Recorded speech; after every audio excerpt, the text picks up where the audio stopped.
আসসালামু আলাইকুম রহমতুল্লাহ। আশা করি মহান আল্লাহ তাআলার অশেষ দয়া ও রহমতে সকলে ভালো আছেন। সূরা ইয়াসিনের ফজিলত অপরিসীম।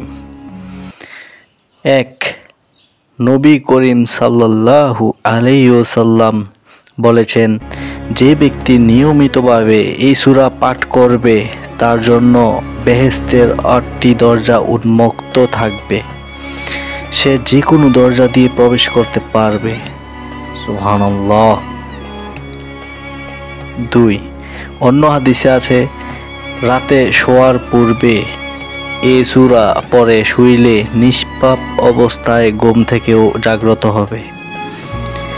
3, যে কোনো উদ্দেশ্যে এই সূরা পাঠ করলে আল্লাহ পাক পাঠকের উদ্দেশ্য পূর্ণ করে দেন।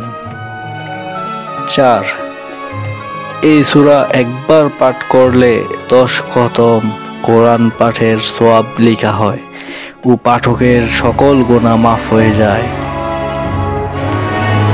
5, হাদিসে আছে, সূর্য ওঠার সময় এই সূরা পড়লে পাঠকের সকল প্রকার অভাব দূর হয়। 6, এই সূরায় কোরআনের সকল গুণের সমন্বয় সাধিত হয়। এই জন্য নবী করিম সাল্লাল্লাহু আলাইহি ওয়াসাল্লাম এই সূরাকে কোরআন মাজিদের অন্তর বলে আখ্যায়িত করেছেন।